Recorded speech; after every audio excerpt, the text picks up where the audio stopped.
mesure de ce que les pompiers ont dû affronter dans une vision tristement prémonitoire.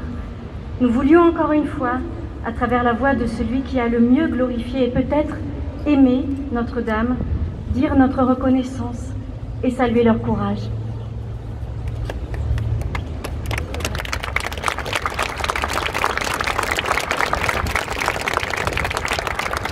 Tous les yeux s'étaient levés vers le haut de l'église. Ce qu'ils voyaient était extraordinaire. Sur le sommet de la galerie la plus élevée, plus haut que la rosace centrale, il y avait une grande flamme qui montait entre les deux clochers avec des tourbillons d'étincelles. Une grande flamme désordonnée et furieuse dont le vent emportait par moments un lambeau de fumée.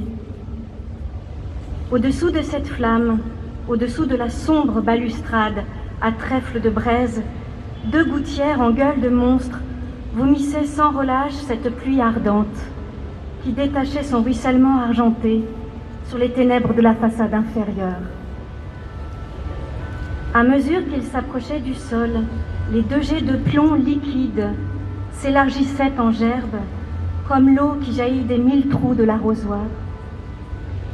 Au-dessus de la flamme, les énormes tours, de chacune desquelles on voyait deux faces crues et tranchées, l'une toute noire, l'autre toute rouge, semblaient plus grandes encore de toute l'immensité de l'ombre qu'elles projetaient jusque dans le ciel. Leurs innombrables sculptures de diables et de dragons prenaient un aspect lugubre. La clarté inquiète de la flamme les faisait remuer à l'œil.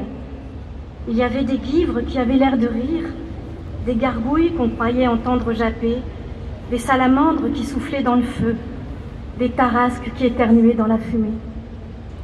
Et parmi ces monstres, ainsi réveillés de leur sommeil de pierre, par cette flamme, par ce bruit, il y en avait un qui marchait et qu'on voyait de temps en temps passer sur le front ardent du bûcher, comme une chauve-souris devant une chandelle.